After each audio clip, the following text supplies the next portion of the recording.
Panibagong video na naman tayo mga master. At ito ang pagkabit ng controller sa battery. As you can see, ang battery sign sa gitna. Diyan tayo magsisimula.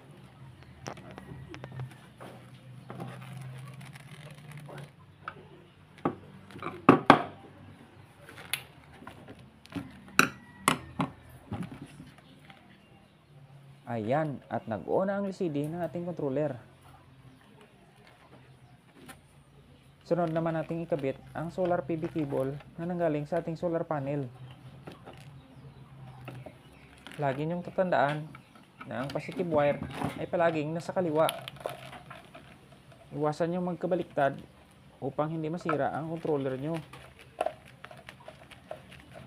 Sa ngayon, 43.9 ang voltahe ng ating solar panel.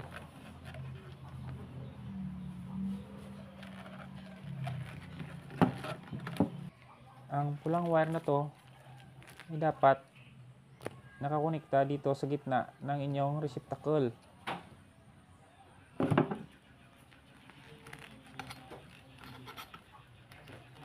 Tapos ikabit niyo ang wiring ng receptacle natin.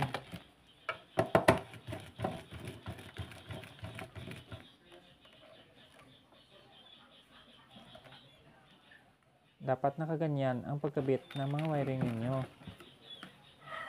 At ito naman ang 12 volt DC valve natin. Ito ang gagamitin natin na ilaw sa ating 12 volt system na solar setup. Hindi tayo gagamit ng 220 volt kasi hindi gagana dito. Naka 12 volt system na kasi tayo eh.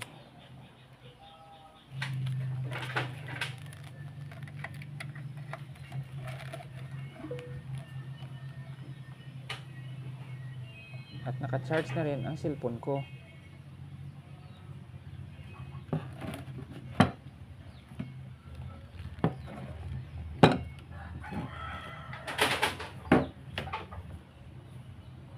Itong escape button ang on-off ng ating load side. At ayan, nag-charge ulit siya. Tingnan nyo.